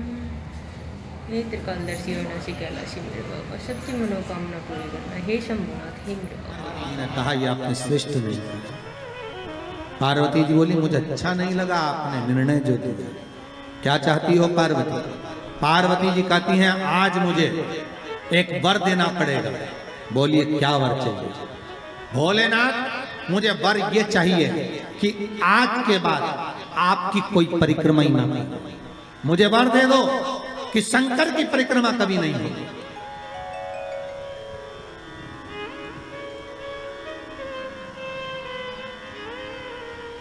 शिव की परिक्रमा का विधान नहीं होगा। शंकर भगवान ने पार्वती को तथास्तु कह दिया। आज के बाद शंकर के मंदिर में शिवलिंग की कोई परिक्रमा नहीं करेगा। कभी आपने करते हुए देखा किसी को? नहीं। शंकर की परिक्रमा होगी तो आधी यहां से चालू होगी, वहां तक जाओगे फिर वापिस आ जाओगे। यहां तक शिव महापुराण की कथा कहती है कि शंकर की आरती के बाद जो परिक्रमा भी होती है ना, वो भी पूरी नहीं करना चाहिए, आदि कर कर वापिस हो जाना चाहिए। शिव की आरती करो। कई लोग शंकर जी की आरती उतारने के बाद जब परिक्रमा करते हैं ना, आरती की थाली लेकर चारों तरफ घूमते हैं, उसको भी आधा घूमो और आधे में वापिस आओ। शिव परिक्रमा करो, वर दीजिए आप वर प्रदान करो, हमें वर दे दीजिए। पार्वती मैं तुझे वर देता हूं कि शिव की परिक्रमा आप कोई नहीं करे, और अगर शंकर की परिक्रमा कोई भूल से भी करेगा तो उसको दोष लगेगा, उसका पुण्य छिन्न होगा। इसलिए शंकर की परिक्रमा लोग नहीं करते, क्योंकि उनने जो दान करा, पुण्य करा, सत्कर्म करा, भजन करा, कीर्तन करा, उसका पुण्य धीरे धीरे धीरे धीरे समाप्त होते चले जाता है, उस पुण्य की छिन्नता होती है।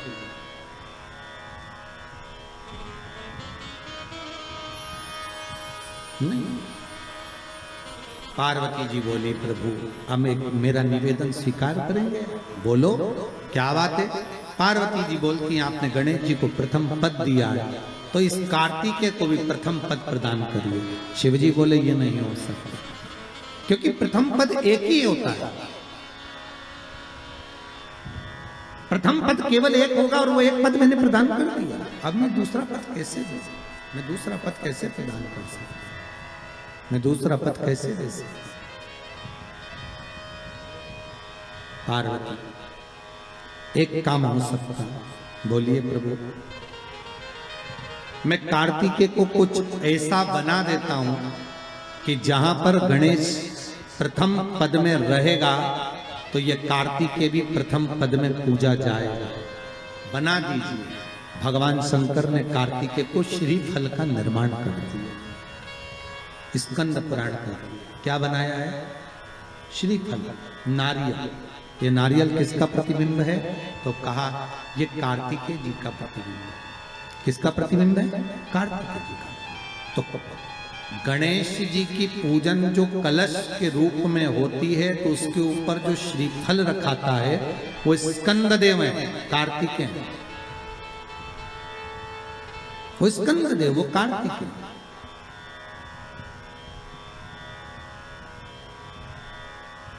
जो रखाया गया फल है वो कार्तिकेय का प्रतिबिंब है। अगर प्रथम में गणेश पूजाएगा तो ये कार्तिकेय पूजाएगा, इसलिए श्रीफल महाराज, श्रीफल कार्तिकेय का प्रतिबिंब है। सारी 33 कोटि देवताओं की सेना का सेनापति कार्तिकेय सारे ग्रहों को शांत करने के लिए, कार्य को सिद्ध करने के लिए, कार्य की सफलता के लिए, व्यक्ति की मनोकामना पूर्ण करने के लिए कलश के ऊपर क्या रखा जाता है, जम के बोलिए, नारियल, श्रीफल रखा जाता है, जो कार्य की सफलता प्रदान।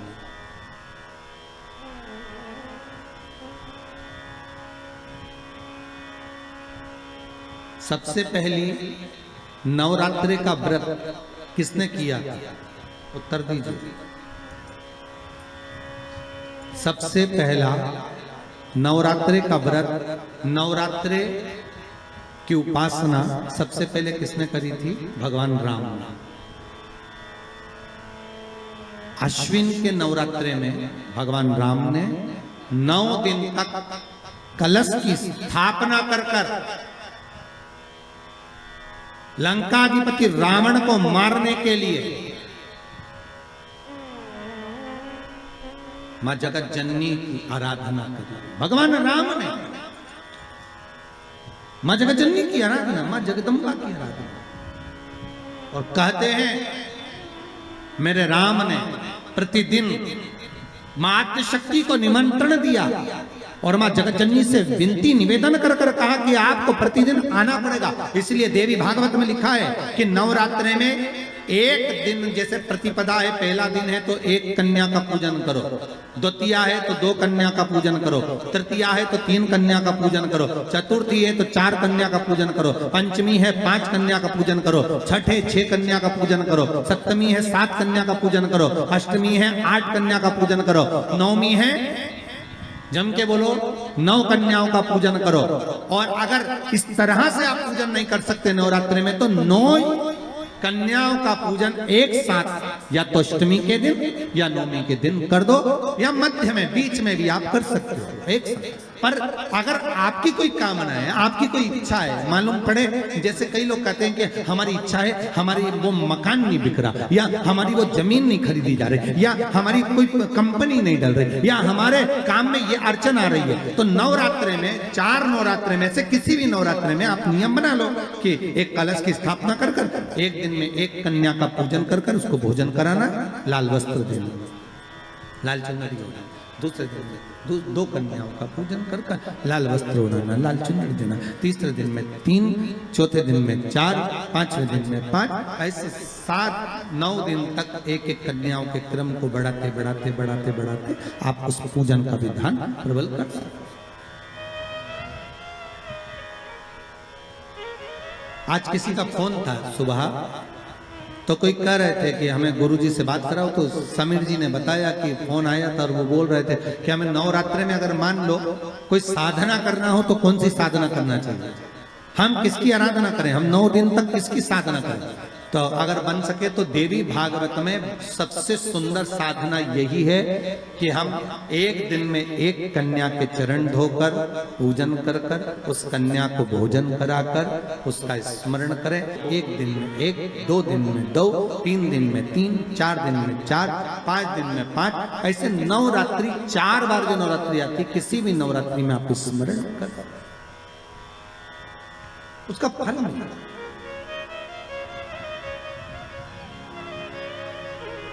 उसका फल होगा।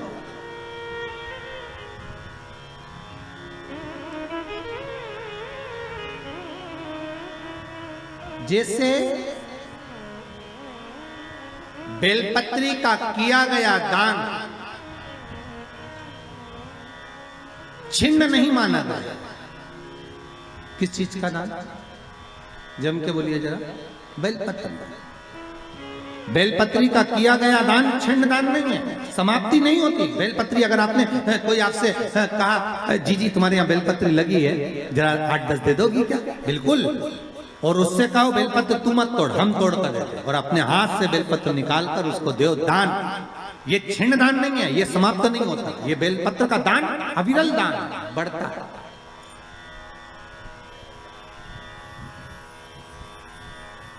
सुख का भान करता है। ये छिन्न होने वाला नहीं है अभी।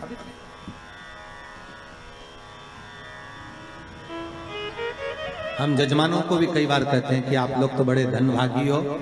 शिव महापुराण की कथा जैसे अभी इस परिवार में हो रही है, हम तो इनसे भी कहेंगे कि आपके पूर्वजों का कोई पुण्य होगा। साफ सारी पुराणे, सारे शास्त्र 7 पीढ़ी को तार देते हैं। शिव महापुराण के लिए स्कंद पुराण में कहा ये 71 पीढ़ी को तार देती है। 71 पीढ़ी तर जाती है मात्र एक बार शिव शंकर की कथा का स्मरण करने पर, शिव महापुराण को श्रवण करने पर 71 पीढ़ी।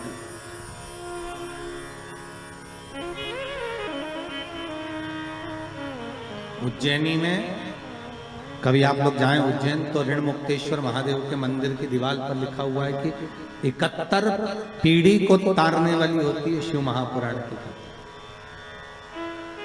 वो तो बघेल परिवार का ना जाने कौन सा पुण्य प्रबल हुआ होगा साहब।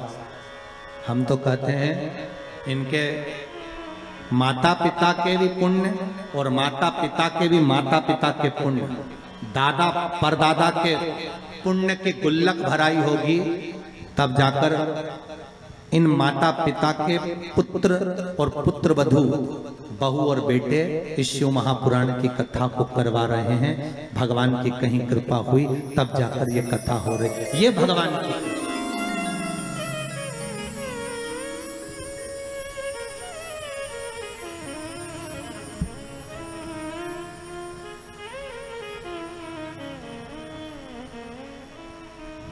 प्रभु की कृपा बिना नहीं हो सकती।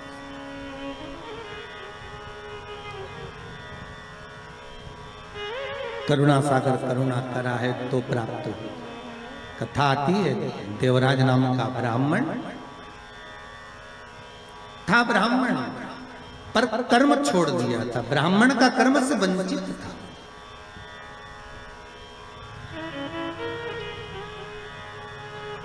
चोरी का धन लेकर आता, शरीर में ताप पड़ गया, शिव मंदिर के अंदर प्रवेश कर गया, बहुत ठंड सी लगी, मंदिर में दुबक कर बैठ गए। अब मंदिर में जाकर बैठे तो थोड़ी थोड़ी देर में एक शिव महापुराण का वाचन एक पंडित जी कर रहे थे, थोड़ी थोड़ी देर में चिल्लाकर बोलते थे हर हर महादेव। अब जैसे ही पंडित जी चिल्लाते हर हर महादेव, ये कानों को बंद कर लेता, भगवान कहां फंस गया।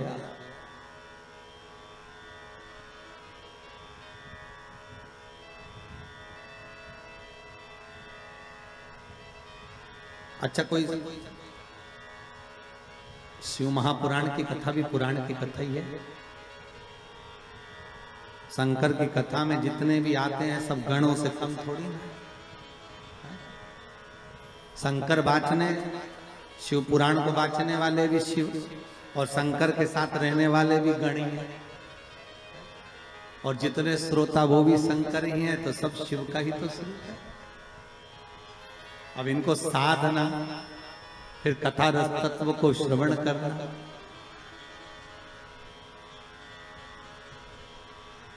अच्छा एक तो महाराज कहीं शहर में कथा होना उसमें अंतर होता है, गांव में कथा हो उसमें अंतर होता है। और गांव में भी कथा हो तो गांव के अंदर भी गांव, और गांव के अंदर फिर गांव।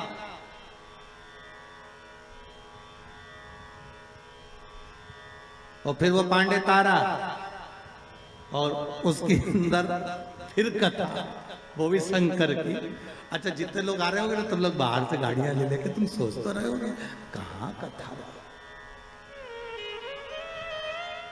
अच्छा, पहले रानीगंज पहुंचो, रानीगंज से फिर पांडे तारा पहुंचो, फिर पांडे तारा पहुंच के कथा ढूंढो, हो कहाँ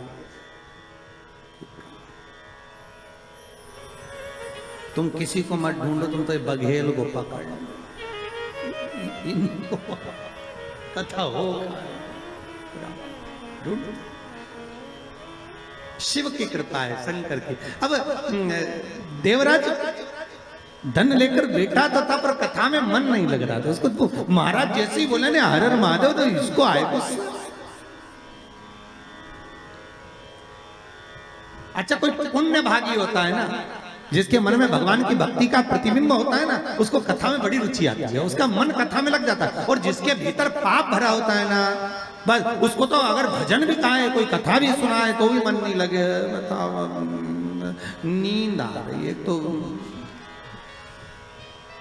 अच्छा, तुम भी कम थोड़ी ना कथा में आए होगे, उससे पहले चाय डकार के आए होगे, निपटा के चाय माय पी के तैयार मैयार होके, सौंफ सुपारी सब खा के फिर अलमस्त होके फिर कथा में बैठे। कोई तुम साधारण हो? तुम भी चतुर। और तो और जेब में लेके भी बैठे, कहीं का महाराज होगा, अगर नींद भी आएगी तो थोड़े एक आध कट खाता। वो तुम तो बहुत चतुर हो। अब देवराज तो कथा सुनने के लिए बैठा, उसकी चित्तवृत्ति में। अब वो तो कथा सुनना नहीं था, केवल चोरी का सामान लेकर जा रहा था, चुप कर बैठा हुआ था। जो महाराज चिल्ला, इसको तो भागा यहाँ से, भागा आगे जाकर शरीर में ताप था, गिर गया, चक्कर खाकर मर गया, प्राण छूट गए। 5 मिनट भी नहीं, केवल 2 मिनट की शिव महापुराण की कथा सुनी थी। शिव महापुराण की कथा कहती है देवराज के प्राण छूटे, शंकर भगवान नंदी लेकर आ गए। यमराज पाड़े पर चढ़कर आया, शंकर नंदी पर चढ़कर आया। तो यमराज ने पूछा, भोलेनाथ आप? शिव जी बोले, हाँ। तू कैसे आया? यमराज बोले, देवराज को लेने के लिए आया। देवराज को लेने? हाँ। क्यों? तो बोले, इसने पापी पाप करा, इसने पुण्य करा ही, इसलिए इसको लेकर जाना। यमराज बोले, इसको लेकर मैं ही जाऊंगा। शंकर भगवान बोले, इसने एक पुण्य करा है। क्या? 2 मिनट की शिव महापुराण की कथा सुनी। तो यमराज बोले, 2 मिनट में कुछ होता है? तो शंकर भगवान बोले, 2 मिनट में मैं तेरे को जहर की पुड़िया देता, देख निपटे कि नहीं निपटे। जब 2 मिनट में जहर खा के व्यक्ति मर सकता है, तो 2 मिनट में शिव महापुराण कर सुनकर तर नहीं सकता है? 2 मिनट में जहर खाया और मर गया, तो 2 मिनट की शिव महापुराण, तो प्रभु 2 मिनट में क्या, शंकर भगवान बोले तो ले खा, अभी खा, देखे नी मरे तो ठीक। यमराज बोले कि तुम हमें निपटाने में तुले हो, तुम ये सोच रहे हो कि हम मर जाए। शंकर भगवान बोले या तो जहर खाकर सिद्ध कर दे कि 2 मिनट में मरा, या फिर सिद्ध ये कर दे कि ये 2 मिनट में तरा। तो यमराज बोले रहने दो दादा, हम तो अपने घर चले, तुम इसको ले जाओ, जाओ। शंकर जी ने देवराज के प्राणों को लिया और नंदी पर बिठाया, और शंकर भगवान नंदी लेके डमरू बजाते बजाते कैलाश पे पहुंच गए। तो पार्वती जी ने पूछा किसको लिया है? शंकर भगवान बोले अपना भगत है। पार्वती जी बोली इतने कम है पांडे तारा, ये ढेर, ये इतने कम थे और पकड़ के लिया है।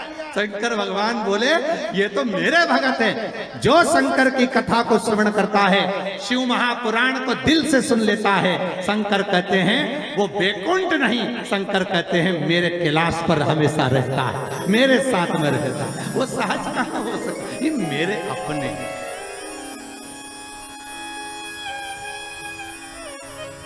पार्वती जी बोली अपने रहने की तो जगह नहीं, गुफा के अंदर तो अपन रह रहे, और पकड़ के लिया इसको। शंकर भगवान बोले पार्वती थोड़ा आंदो आंदो। पार्वती जी बोली सबको आंदो और अपन बाहर जान दो। शिव जी बोले पार्वती यही तो आनंद है, यही सुख।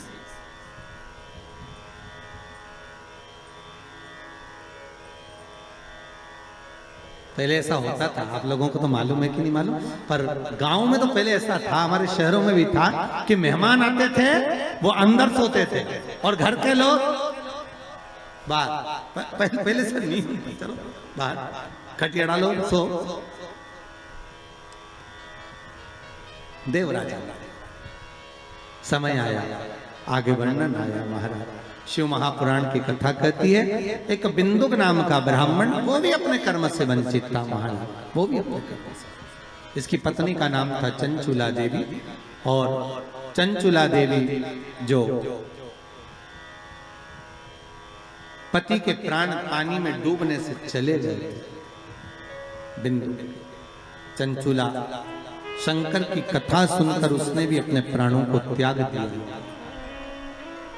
शिव जी के पार्वती की दासी बनकर रह रही थी, मन में शंकर की रुचि भाव।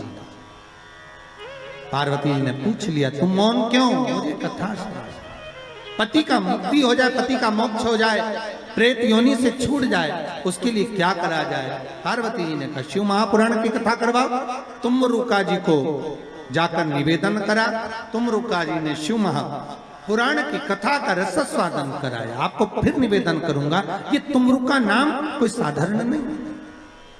फिर कहूंगा जिस नारी का गर्भ ना ठेरता हो, सफेद आंकड़े की जड़ लाकर शंकर भगवान पर से 21 बार घुमाकर रजस्वला धर्म के 7वें दिन उस जड़ को शिव मंदिर में लाल धागे में बांध लो कमर में, और महाराज बाबा भोलेनाथ जी से विनय करो, बाबा चाहेगा तो 3-4 महीने में गर्भ ठेर ही जाएगा शिव की कृपा से। तुमरुका जी का नाम लेकर सफेद आंकड़े की जड़ को जो बांध लेता है उसका गर्भ ठेर जाएगा। भगवान तुमरुका नाम कोई साधारण नहीं है, कई रोगों को मिटाने वाला नाम है तुमरुका जी का। कल की कथा में सुनेंगे कि नवरात्रि के तृतीय दिन तुमरुका जी के नाम से चावल कहाँ छोड़ना चाहिए और उसका क्या फल है, कल कथा में स्मरण करेंगे।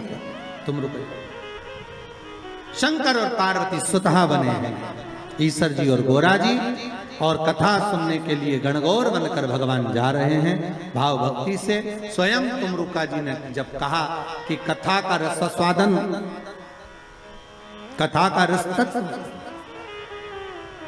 कौन श्रवण कराए, तुमरुका जी ने कहा कथा तो मैं सुना दूंगा पर कोई जोड़ा चाहिए शिव महापुराण की पूजन के लिए।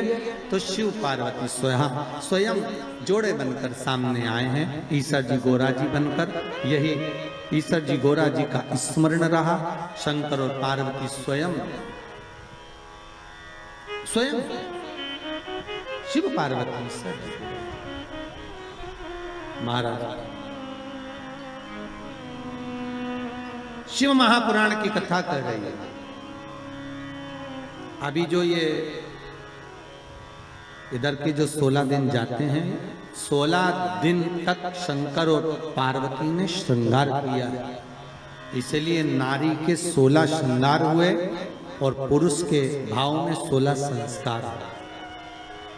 16 दिन तक भगवान शंकर पार्वती सुंदर रूप को धारण करते हैं, आनंद स्थापित करते हैं और ईश्वर जी गोरा जी बनकर शिव महापुराण के यजमान बनकर कथा का रसास्वादन करते हैं। इसी भाव से आज की कथा को यहाँ विराम की ओर लेते हुए सब